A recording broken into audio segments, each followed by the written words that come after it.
back to my channel. Today I'm going to be sharing with you my homemade ranch recipe.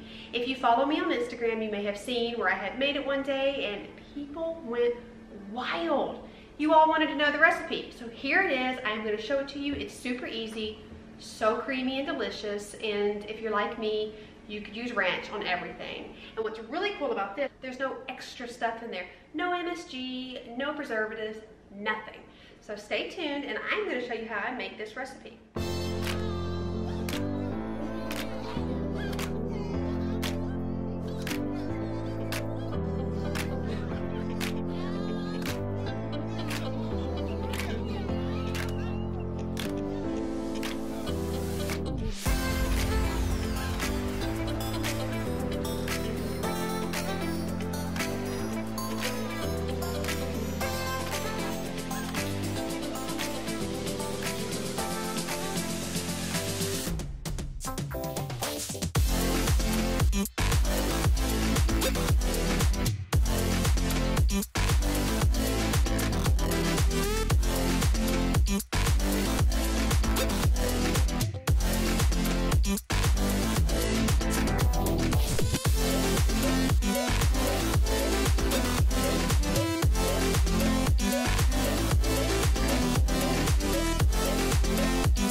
Okay guys, I hope you enjoyed this recipe. Please give it a try. It's really quick and simple and you guys will love it.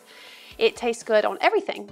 And I will have the list of the dry ingredients below so you can make other recipes with that ranch seasoning mix, and it's awesome. Don't forget to subscribe if you haven't yet already. I love you guys. Bye.